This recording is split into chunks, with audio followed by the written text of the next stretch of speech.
Hello friends, तो welcome to Panacea for librarians classes. I hope you all are well. तो आज का जो हमारा टॉपिक है वो है नोटेशन। तो नोटेशंस में जो दो इम्पॉर्टेंट कोटेशंस है वो है, पहला रंगनाथन जी के द्वारा, दूसरा ईसी रिचार्डेशन के द्वारा।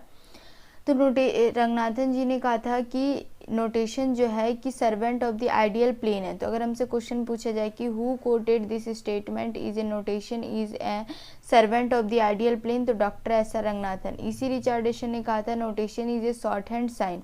इसी रिचार्डेशन किस बुक के ऑथर हैं? तो क्लासिफिकेशन थियोरेटिकल्स एंड प्रैक्टिकल्स। अब देखिए, नोटेशन को दो पार्ट्स में बांटा गया, एक तो प्योर नोटेशन, मिक्स नोटेशन। तो इसके एग्जांपल्स पूछे जाते हैं। तो प्योर नोटेशन के एग्जांपल है डीडीसी, एक्सपेंसिव क्लासिफिकेशन। डीडीसी हमारा आया था 1876 में, किसके द्वारा? मेलविल डीवी के द्वारा। एक्सपेंसिव क्लासिफिकेशन 1885 में, किसके द्वारा? सीए कटर के द्वारा। मिक्स नोटेशन यूज़ करता है यूडीसी, पाउल आउटलेट, हेनरी लॉ फॉन्टेन। कब आया? 1905 में। सीसी 1933 में, किसके द्वारा? S R Ranganathan. LCC, library of Congress classification 1904 में आया, किसके द्वारा बनाया गया? तो लाइब्रेरी ऑफ कांग्रेस के जो स्टाफ थे उन्हीं के द्वारा। तो ये याद रखना है कि प्योर नोटेशन के क्या क्या एग्जाम्पल है, मिक्स नोटेशन के क्या क्या एग्जाम्पल्स है। क्वेश्चन डायरेक्ट बन के आता है कि यूडीसी में किस टाइप के नोटेशंस यूज होते हैं? तो मिक्स नोटेशन, सीसी में मिक्स नोटेशन, एलसीसी में मिक्स नोटेशन।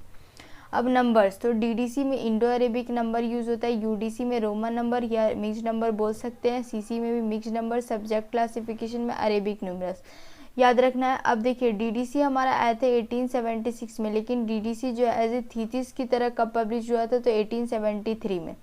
अब उसके बाद हमारा आता है कि नोटेशन के कुछ कैनन्स है जो कि डॉक्टर एस आर रंगनाथन के द्वारा दिए। तो यहाँ से क्वेश्चन आएगा कि कैनन्स ऑफ नोटेशन किसके द्वारा दिया गया? तो डॉक्टर एस आर रंगनाथन। कितने कैनन्स? तो 6 कैनन्स। पहला है canon of homonyms and synonyms, canon of relativity and uniformity, canon of hierarchy, canon of mix notation, canon of faceted notation, canon of कोएग्जिस्टिवनेस।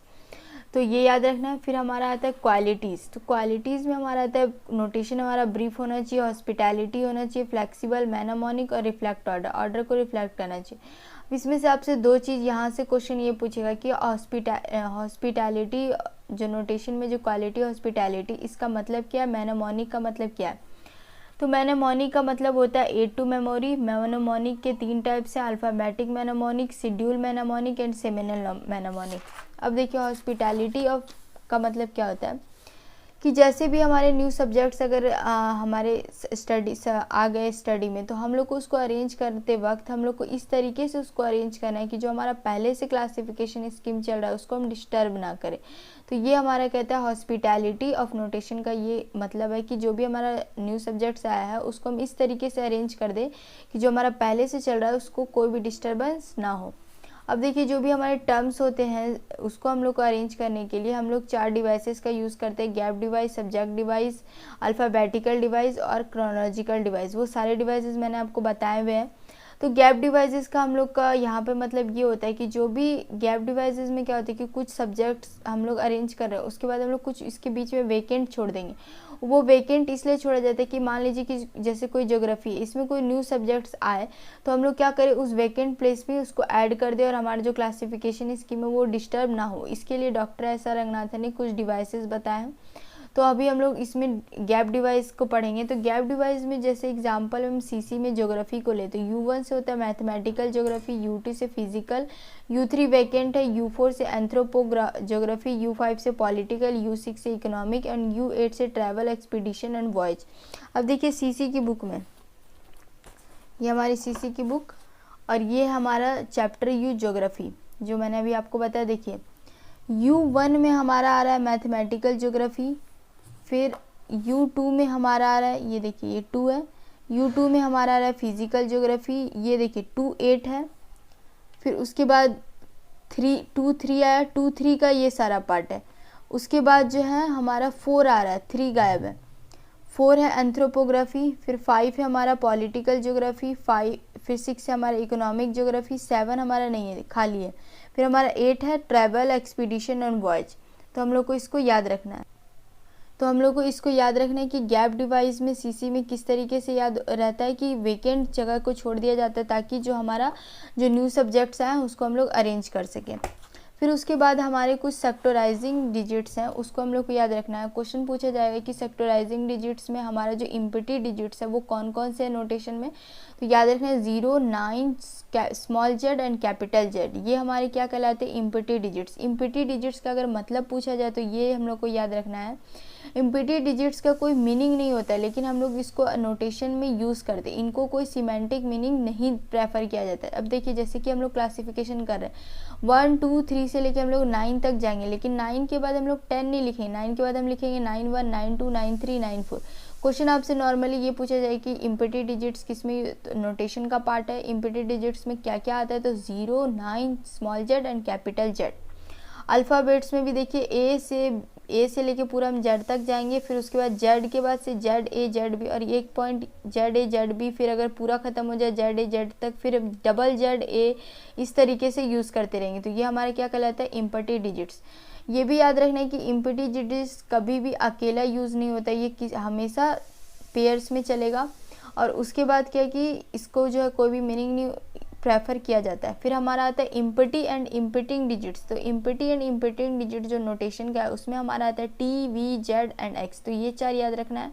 Empty and emptying digits में क्या आता है, तो T, V, Z और x. अब for example देखिए कि zoology का नंबर होता है के से, एल का नंबर होता है, एल से होता है मेडिसिन, के जेड से हमारा एनिमल हस्बेंड्री होता है।